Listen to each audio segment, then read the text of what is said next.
Welcome to खोलो किताब। आज हम क्लास 7 की वर्कशीट नंबर 28 करेंगे मैथ्स की, जो 1 नवंबर को आपको दी गई है। ये वर्कशीट इंग्लिश मीडियम वाले स्टूडेंट्स के लिए है। अगर आप हिंदी मीडियम के स्टूडेंट हैं तो यहाँ ऊपर आपको एक लिंक दिखाई दे रहा होगा, जिस पर क्लिक करके आप हिंदी में इस वर्कशीट को सॉल्व होते हुए देख सकते हैं। ऊपर यहाँ आप अपना नाम लिखेंगे, यहाँ क्लास टीचर का नाम हो जाएगा। इस वर्कशीट में हमें the triangle and it's properties बताया हुआ है।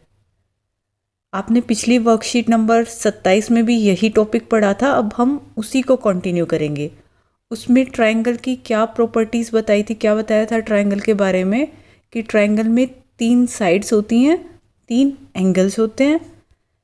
किसी भी वर्टेक्स से, जैसे ये 3 वर्टेक्स हैं, vertex A, vertex B, vertex C. Vertex A से अगर सामने वाली साइड को ऐसे लाइन ड्रॉ करते हैं बिल्कुल परपेंडिकुलर 90 डिग्री का जो एंगल बनाती है, उसे तो हम बोलते हैं अल्टीट्यूड। और जो सामने वाली साइड को 2 इक्वल पार्ट्स में डिवाइड करे और वर्टेक्स से मिलाई हुई हो, उस लाइन को बोलते हैं हम मीडियन। हमने मीडियन और अल्टीट्यूड पिछली वर्कशीट नंबर 27 में पढ़ लिया था। अब हम आगे पढ़ते हैं। आगे क्या दिया हुआ है? Exterior angle of a triangle and it's properties. अब हमें एक्सटीरियर एंगल के बारे में बताया हुआ है। इंटीरियर एंगल्स होते हैं एक तो जो ये अंदर की ओर होते हैं, इंटीरियर, और एक्सटीरियर जो बाहर बनेंगे इस ट्रायंगल के, उनको बोलेंगे हम exterior angle. N exterior angle of a triangle is formed when a side of a triangle is produced. कैसे बनता है एक्सटीरियर एंगल? जब आप ट्रायंगल की ये 3 साइड्स हैं, ए बी, बी सी, ए सी, इनमें से किसी एक साइड को बाहर और बढ़ाओगे, जैसे ये ए सी को आप ऐसे और आगे तक लेके जाओगे, तो यहाँ जो एंगल बनेगा, जो ये आपने लाइन आगे ली है और इसके यहाँ जो बनेगा, वो क्या हो जाएगा? आपका एक्सटीरियर एंगल। सिर्फ ए सी को नहीं, आप कोई भी साइड बढ़ा सकते हो। बी सी को बढ़ाओगे इस तरफ तो यहाँ जो एंगल बनेगा, इस ए बी को इस तरफ बढ़ाओगे तो यहाँ जो एंगल बनेगा, वो क्या होंगे? सारे exterior angles. At each vertex, an exterior can be formed in 2 ways. अब किसी भी एक वर्टेक्स पे आप 2 वेज में एक्सटीरियर बना सकते हैं। जैसे ये पॉइंट हम बी मान के चल रहे हैं, इस बी वर्टेक्स पर हम एक्सटीरियर एंगल ड्रॉ करेंगे, तो एक तो क्या तरीका है कि इस ए बी को आगे बढ़ा दें, ऐसे नीचे जाएगी ये लाइन सीधी, तो यहाँ जो एंगल बनेगा वो क्या हो जाएगा? Exterior angle. या इसी वर्टेक्स पे दूसरा एक्सटीरियर कैसे बन सकता है? इस सी बी को इस डायरेक्शन में आगे बढ़ा दें, ये लाइन यूँ सीधी जाएगी, तो ये जो ऊपर की ओर यूँ एंगल बनेगा वो क्या हो जाएगा? आपका एक्सटीरियर एंगल। तो एक वर्टेक्स से आप 2 वेज में एक्सटीरियर बना सकते हो। अब ये एक एक्टिविटी दी हुई है आपको करने के लिए। इसके लिए क्या करेंगे? पहले एक ट्रायंगल ड्रॉ कर लेंगे ए बी सी। जैसे ये ट्रायंगल ड्रॉ कर दिया ए बी सी। ज़रूरी नहीं है वो इक्विलेटरल ट्रायंगल हो। इक्विलेटरल क्या होता है? जिसमें तीनों साइड इक्वल होती है। तो आप इक्विलेटरल बना सकते हो, आप आइसोसेलेस ट्रायंगल बना सकते हो जिसमें कोई भी 2 साइड इक्वल होंगी, या फिर आप स्केलन ट्रायंगल ड्रॉ कर लेना जिसमें तीनों ही साइड अलग अलग होंगी। फिर क्या करना है? Trace triangle A B C on a tracing paper.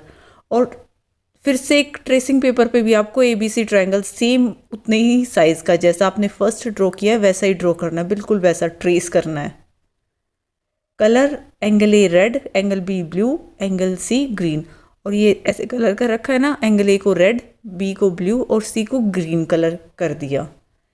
Extend the side B C to D such that angle A C D is an exterior angle. अब कौन सी साइड को उसने एक्सटेंड किया है? बी सी को। ये आपकी बी सी है, इसको एक्सटेंड मतलब और आगे लंबा खींच दो। तो ये बी सी को और आगे ऐसे लेके गए और इस पे ये पॉइंट इन्होंने डी बना दिया, such that angle A C D is exterior. अब ये लाइन ऐसे आगे बढ़ी है तो एक्सटीरियर तो यहीं बन रहा है ना, ये बाहर, इस ट्रायंगल के बाहर जो एंगल बन रहा है एक्सटीरियर एंगल क्या है? Angle A C D. Cut angle A and angle B traced on tracing paper and paste these 2 cut outs on exterior angle A C D. अब ये क्या बोल रहा है? आपने जो ये ट्रायंगल बनाया था, हमने ये वाली साइड एक्सटेंड की है, तो बाकी के जो 2 ये रेड कलर में इतना पोर्शन आप ये कट कर ले और ये बी वाला ये कट कर ले। जितने भी साइज़ का आपने ट्रायंगल बनाया था ऐसे कलर किया होगा, तो रेड वाला और ब्लू वाला पार्ट आपको कट कर लेना है।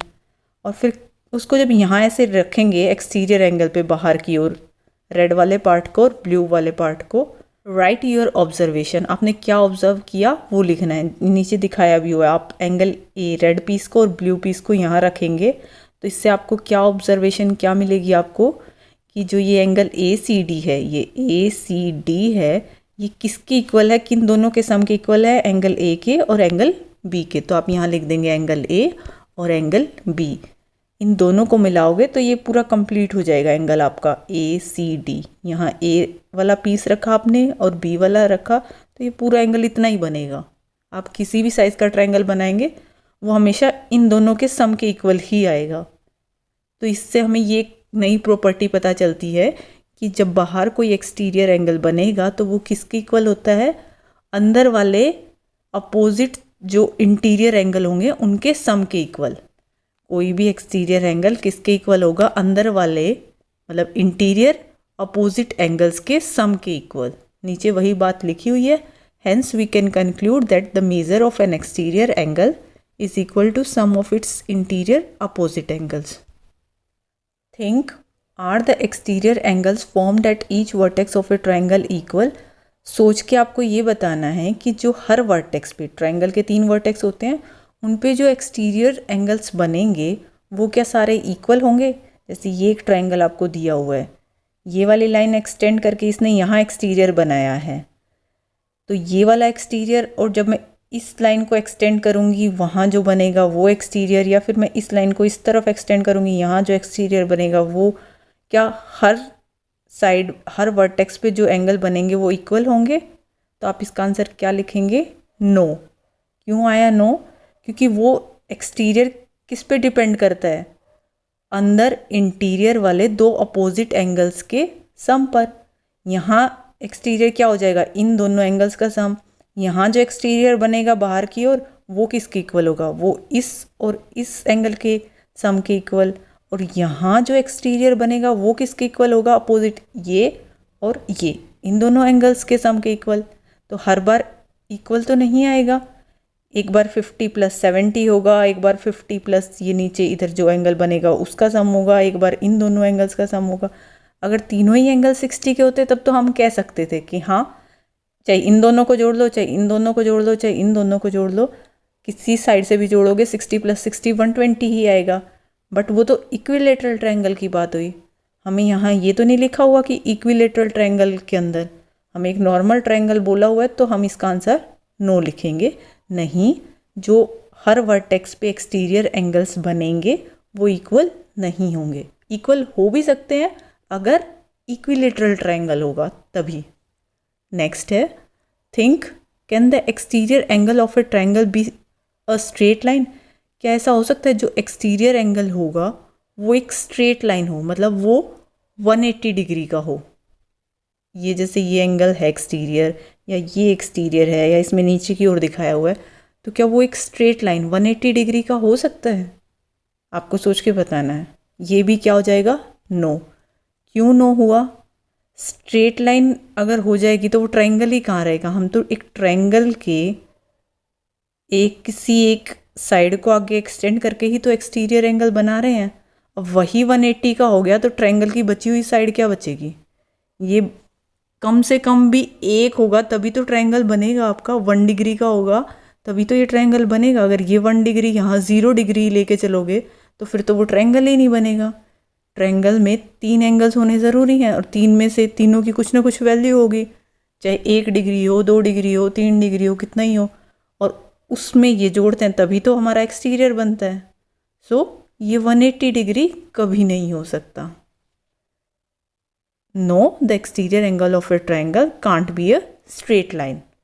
अब नीचे प्रैक्टिस के लिए आपको ये 3 दिए हुए हैं। ये एक्सटीरियर अभी हमने इतना पढ़ा है, एक्सटीरियर एंगल, ये एक्सटीरियर होगा ना। एक्सटीरियर क्यों है? क्योंकि ये इस ट्रायंगल के बाहर बना हुआ है, इस लाइन को एक्सटेंड करके बना हुआ है। तो एक्सटीरियर की हमने क्या प्रॉपर्टी पढ़ी है? Exterior angle is equal to sum of the opposite to interior angles. इसके अंदर की ओर जो ये 2 अपोजिट है इन दोनों के सम के इक्वल हो जाएगा। तो आप इसके आंसर में लिख देंगे x is equal to 50 + 70 degree. किस वजह से? एक्सटीरियर एंगल थ्योरम हमने पढ़ी है। तो x इज इक्वल टू क्या हो जाएगा हमारा? 50 + 70 इज 120 डिग्री। नेक्स्ट क्वेश्चन में दिया हुआ है, ये ट्रायंगल दिया हुआ है, आपको भी पीछे ध्यान हो तो यहाँ लिखा हुआ था find the value of unknown exterior और इंटीरियर एंगल। मतलब एक्सटीरियर भी हो सकता है एक्स एंगल आपका और इंटीरियर भी हो सकता है। फर्स्ट केस में ये एक्सटीरियर था, बाहर की ओर था, तो हमने इसमें ये लिख दिया था आंसर में।